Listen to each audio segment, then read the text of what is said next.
రిషితా గారు నమస్తే అండి. నమస్తే అండి. సార్ నమస్కారం అండి. నా ఈ నమస్తే సార్. ఒక 4 క్వశ్చన్లు ఉన్నాయి, మీరు నాకు వాటికి ఆన్సర్ చేయాలి. ఇప్పుడు జగన్మోహన్ రెడ్డి గారు ఈసారి మేనిఫెస్టోలో రుణమాఫీ గురించి, రైతు రుణమాఫీ గురించి ఏమన్నా అనౌన్స్ చేసే అవకాశం ఉందా? అదొకటి. ఇంకొకటి, మామూలుగా ఇప్పుడు వైసీపీ అమలు చేసే పథకాలన్నీ బాగానే ఉన్నాయి, కాకపోతే యువత అనే వారికి ఒక భరోసా అనేది లేదు. అది కూడా ఇస్తే, ఇప్పుడు జగన్ గారు 175కి 175 అని చెప్పి నినాదం తెలుతున్నారు. అది అంత సునాయాసంగా 175 175 అనేది సాధించడానికి అవకాశం అనేది ఉంటుంది సార్. ఇప్పుడు ఇంకా థర్డ్ క్వశ్చన్ ఒకటి, పవన్ కళ్యాణ్ తెలంగాణలో పోటీ చేసి బరిలెక్క కంటే కూడా అతి దారుణంగా ఓడిపోయి డిపాజిట్లు కూడా రాకుండా ఇచ్చేసి, ఎక్కడేదో ఒక ఎన్ఆర్ఐ వచ్చినట్టు మన ఆంధ్రప్రదేశ్ వచ్చి ఇంకా జగన్ గారిని ఇష్టం వచ్చినట్టు ఈరోజు కూడా చాలా దారుణంగా, అంటే అతి దారుణంగా మాట్లాడాడు. దానికి మీరు ఏ విధంగా గట్టి కౌంటర్ ఇవ్వడానికి సిద్ధమవుతున్నారు? లాస్ట్ అండ్ ఫైనల్గా, ఇప్పుడు వైసీపీ చేసే పథకాలు కానీ ఇవన్నీ బాగానే ఉన్నాయి. ఇప్పుడు చంద్రబాబు నాయుడు గారి మీద అన్ని కేసులున్నా ఆయన ఇప్పుడు జగన్ మీద తీవ్రంగా విమర్శలు చేస్తున్నారు, కానీ దానికి తగ్గ సమాధానం అనేది, అంటే గట్టి కౌంటర్ అనేది మన ఆంధ్రప్రదేశ్ నుంచి వైసీపీ నాయకులు కానీ ఎవరో దానికి కొంచెం రివర్స్ అటాక్ ఇవ్వట్లేదని నాకు ఒక చిన్న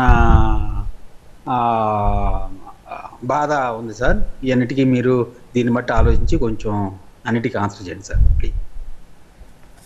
సార్, ముందుగా రుణమాఫీ గురించి అడిగారండి. అంటే యాక్చువల్గా 14 ఎన్నికల్లో 87,000 కోట్ల రూపాయల పైబడి రుణమాఫీ రైతులకు చెల్లించాల్సినటువంటి పరిస్థితుల్లో ఉంది. ఆ రుణమాఫీ హామీ ఇచ్చి తెలుగుదేశం పార్టీ 14 ఎన్నికల్లో అధికారంలోకి వచ్చింది.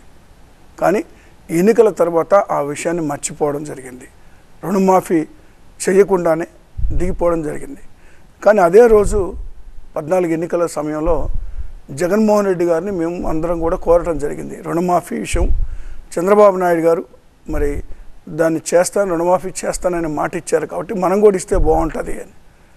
కానీ దానికి జగన్మోహన్ రెడ్డి గారు అమలు కానటువంటి వాగ్దానాలు ఇవ్వడం నాకు ఇష్టం లేదు, అది సాధ్యపడదు, కాబట్టి అది నేను ఇవ్వను అని చాలా స్పష్టంగా చెప్పడం జరిగింది. అయినా కూడా ఎన్నికల్లో ఓటమి పాలైనప్పటికి కూడా మళ్ళీ 19 ఎన్నికల్లో కూడా అలాంటి హామీలు, అమలు కాని వాగ్దానాలు ఇవ్వకుండానే మేము అధికారంలోకి రావడం జరిగింది 151 సీట్లతోటి.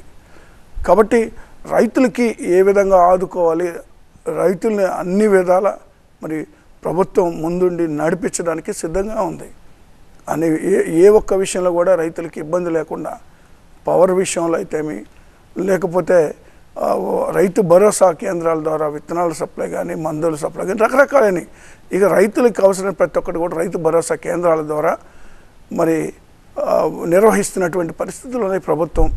కాబట్టి గత ప్రభుత్వం అసలు రైతాంగాన్ని నిర్లక్ష్యం చేసినటువంటి పరిస్థితులు ఉన్నాయి. అసలు వ్యవసాయమే దండగా అని ఆ రోజు చంద్రబాబు నాయుడు గారు మాట్లాడారు. ఏది ఏమైనా కూడా రైతుల పక్షాన ఈరోజు ప్రభుత్వం ఉంది. రైతులకు సంబంధించిన అన్ని అంశాల్లో కూడా అండగా ఉంటుందని తెలియజేస్తూ ఉన్నాను.